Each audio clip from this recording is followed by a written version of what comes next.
She has been called the most beautiful woman in the ancient world. For more than 3,000 years, her image endured, first in the workshops of royal craftsmen, then in the locked chambers of forgotten cities, and finally in the glass display cases of one of Europe's most celebrated museums. The bust of Queen Nefertiti has captivated everyone who has ever stood before her. The long, elegant neck, the calm and symmetrical face, the crown that seems to balance the entire composition in perfect proportion. To most people, she represents something timeless. A portrait so perfect it seems almost impossible that human hands made it. But now something has changed. A series of advanced scientific scans conducted on the bust have returned results that nobody fully anticipated. Beneath that smooth, painted surface, researchers have found a story that is older, stranger, and far more complicated than the face that the world has come to know. What they uncovered does not diminish the bust beauty. If anything, it deepens its mystery, and it forces us to ask a question that cuts right to the heart of how ancient civilizations constructed power, identity, and legacy. Was the Nefertiti the world has been admiring for over a century the real Nefertiti at all? The bust of Nefertiti has been housed in the Neues Museum in Berlin since 1913, when it was brought to Germany following excavations at the ancient city of Amarna.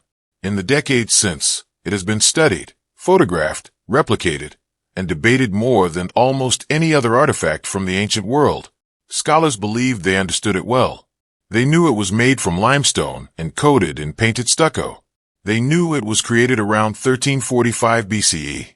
Likely in the workshop of the master sculptor Thutmose. They believed it was, more or less, what it appeared to be. An extraordinarily skilled portrait of a queen at the height of her power. Then came the CT scans. Using computed tomography technology, the same kind of imaging used in modern hospitals to see inside the human body without making a single incision, researchers were able to peer beneath the surface of the bust in unprecedented detail. The results were startling. The limestone core at the center of the bust, it turned out, does not match the outer face that the world has been looking at. The inner structure depicts a slightly different face. The cheekbones sit at a marginally different angle. There are subtle wrinkles near the corners of the mouth that do not appear on the finished surface. The nose, at its core, is shaped differently than the elegant profile that greets museum visitors. In short, the outer layer of stucco was not simply painted onto the limestone to add color and polish. It was used to reshape the face entirely, to smooth it, refine it, and project an image of flawless, ageless beauty over a more human and imperfect original. This discovery hit the archaeological world like a wave. It meant that the face the world associated with Nefertiti, the face on posters, perfume bottles, textbook covers, and museum gift shop mugs, was a carefully constructed revision. Someone in the workshop of Thutmose, or at the direction of the royal court, had made a deliberate decision to take the original likeness and transform it into something more ideal, more controlled, more powerful. To understand why this matters, you have to understand the world Nefertiti inhabited. Ancient Egypt in the mid-14th century BCE was not a stable, peaceful civilization coasting on centuries of tradition. It was a society in the middle of a radical and deeply unsettling transformation. The pharaoh Akhenaten, Nefertiti's husband, had done something that no Egyptian ruler before him had dared to attempt on such a scale. He had dismantled the existing religious order and replaced it with something entirely new. Before Akhenaten, Egypt had a rich and complex pantheon of gods. Priests wielded enormous influence. Temples were centers of economic and political power. The religious system had functioned for generations, deeply embedded in every aspect of Egyptian life, from agriculture to medicine to the rituals surrounding death. Akhenaten swept much of this away. He elevated a single deity, the Aten, represented by the disk of the sun, to supremacy above all others. He built a new capital city from scratch, a place called Akhetaten, known today as Amarna. He redirected religious resources. He closed or sidelined existing temples. He effectively told an entire civilization that everything it had believed about the divine was being reorganized at his command. The consequences of this were enormous. Politically, it alienated the powerful priestly class. Culturally, it created confusion and resentment among ordinary Egyptians who had grown up with their traditional beliefs. and it placed the royal family under an extraordinary pressure to project stability, authority, and divine legitimacy at every possible moment. Art in this context was not a luxury. It was a tool of governance. This is the backdrop against which the bust of Nefertiti must be understood. Every image of the royal family produced during this period carried political weight. Nefertiti herself was represented in temple reliefs and wall carvings in ways that were unprecedented for a queen. She was shown performing religious ceremonies independently. She was depicted on the same scale as the pharaoh, a visual language in ancient Egyptian art that implied equal status. In some images, she appears smiting Egypt's enemies, a role traditionally reserved for the king alone. Her presence in official art was not incidental. It was a deliberate statement about her power and her role in the new religious and political order that Akhenaten was building. Seen through this lens, the decision to smooth and perfect the limestone core of her bust begins to make a different kind of sense. This was not vanity. This was political communication. The face that emerged from the workshop of Thutmose was not meant to show Nefertiti as she was at any particular moment in time. It was meant to show Nefertiti as a permanent, timeless, and ideal figure, a queen who transcended the ordinary concerns of aging, imperfection, and human frailty. In a period when Egypt's entire spiritual foundation was being reorganized, the image of the queen needed to be unassailable.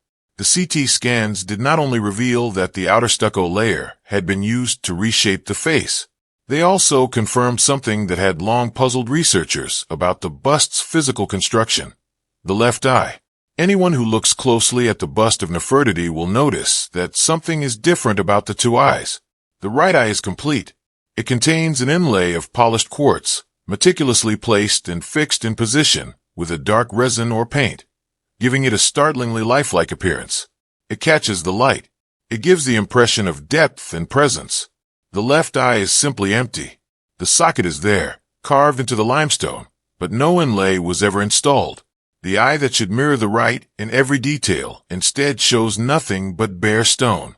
For years, historians debated whether this was an accident of history. Perhaps the inlay had been present once and had simply fallen out or been removed, or whether it was an intentional choice. The scans have made it clearer that the left eye socket was never prepared to receive an inlay the way the right eye was. This was not a case of a missing piece. The bust appears to have been left in an unfinished state, with one eye complete and the other deliberately or practically left bare. Why?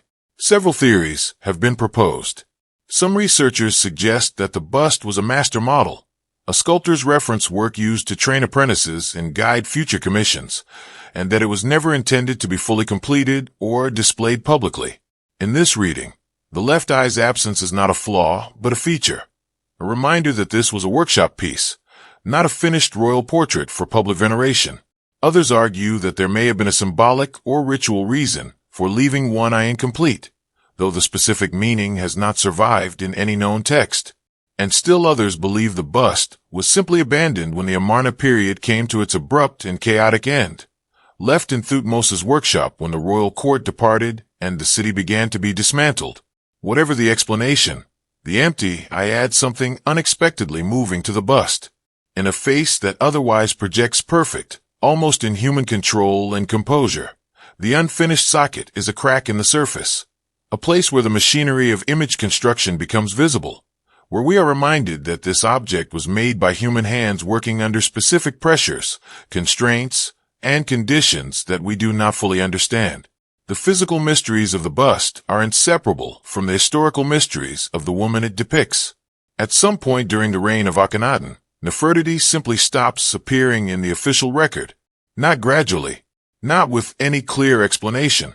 She is present, prominent, and powerful in the art and inscriptions of the early and middle Amarna period, and then she is gone. There is no confirmed account of her death, no surviving record of a burial, no monument that unambiguously marks the end of her life or her reign as queen. In a civilization that was extraordinarily meticulous about recording the lives, deaths, and afterlives of its rulers, this silence is deeply strange. It is the kind of absence that suggests not a natural fading into private life, but something more deliberate, either a sudden change in her circumstances that removed her from public view, or an active effort to erase her from the record that was undertaken at some later point. Making matters more complicated, the period immediately following her disappearance from the record sees the emergence of a new name in royal inscriptions, Nefertiti. This figure, whose name shares elements with Nefertiti's own full name, Nefertiti, appears to have ruled Egypt, or co-ruled it, during the final years of the Amarna period. And crucially, certain inscriptions about Nefertiti use grammatical forms in ancient Egyptian that indicate a female ruler. The implication is enormous. Some Egyptologists now argue that Nefertiti did not simply disappear. Instead, she may have transitioned into a new role, taking on a new formal name and continuing to exercise royal power, perhaps as co-regent alongside Akhenaten, or perhaps as a ruler in her own right during his illness or decline. In this reading, the woman who appears to vanish from history at one moment resurfaces under a different title a short time later, steering Egypt through one of its most turbulent periods before the reign of the young Tutankhamun restored a version of the old religious order. This theory remains contested. There is no single piece of evidence that definitively confirms that Nefertiti and Nefertiti were the same person, and there are scholars who argue for other identifications. But the possibility is taken seriously by researchers at the highest levels of Egyptology, and the question of what really happened to Nefertiti during those silent years remains one of the most actively debated problems in the study of ancient Egypt. If we cannot answer the question of what happened to Nefertiti from the written record alone, perhaps physical evidence can help.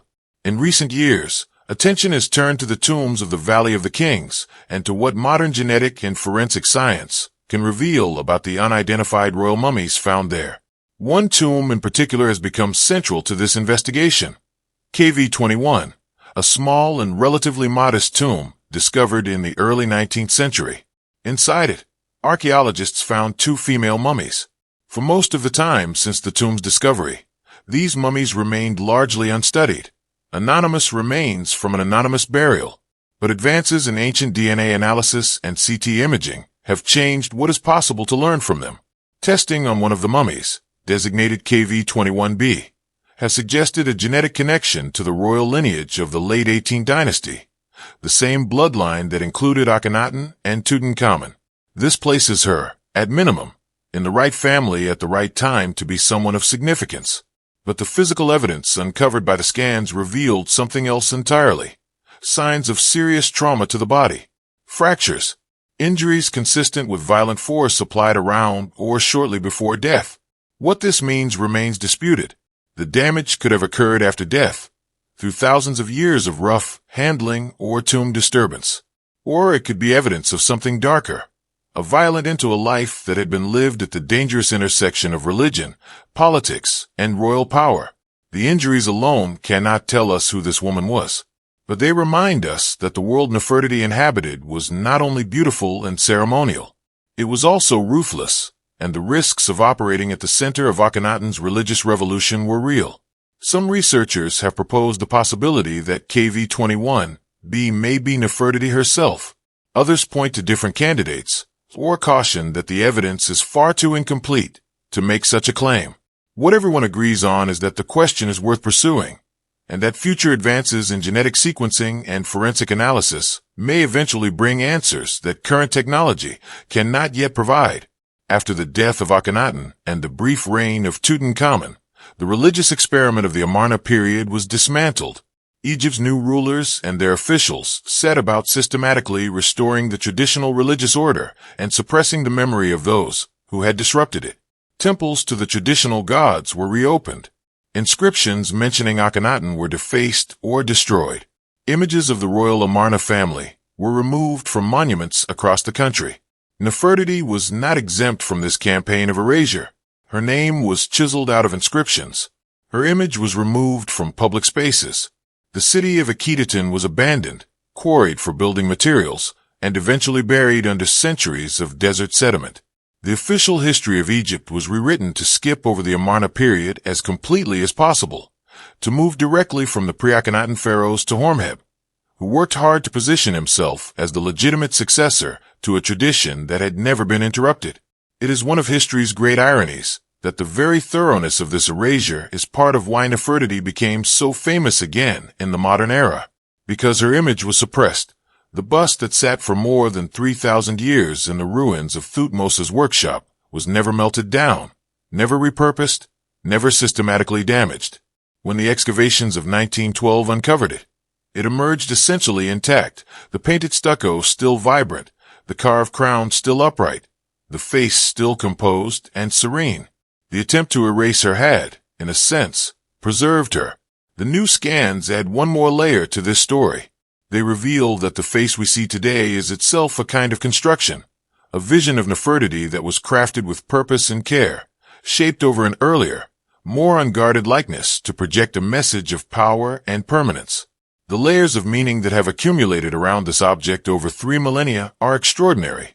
A royal propaganda tool, an abandoned workshop piece, a buried relic, a recovered masterpiece, and now a scientific puzzle whose full solution continues to elude us. What the new scans of Nefertiti's bust have given us is not a simple answer. They have given us a more complex and more honest picture of what this object actually is. It is not a pure, transparent window into the face of a woman who lived 3,300 years ago. It is a layered artifact, shaped by royal ambition, artistic skill, political necessity, and the passage of millennia. The face we see is real and it is constructed. It is ancient and it is manufactured. It is a portrait and it is a symbol. In some ways, this makes Nefertiti more interesting, not less. The bust endures not despite its mysteries, but because of them. Every generation that looks at it brings new questions, new technologies, and new frameworks for understanding what it means. The CT scans are the latest chapter in that long conversation. A conversation that began in a sculptor's workshop in a city that no longer exists, continued through centuries of burial and silence, resumed a German museum, and is now being carried forward by researchers wielding instruments that would have seemed magical to the craftsmen who made her. Queen Nefertiti's face has survived empires, erasures, desert centuries, and now the penetrating gaze of modern imaging technology. It has been worshipped, forgotten, rediscovered, and endlessly debated. And if the history of this object tells us anything, it is that we are almost certainly not done being surprised by it. Somewhere beneath the stucco, somewhere in the unfinished socket of that empty left eye, somewhere in a tomb that may or may not have been found, the full story is still waiting.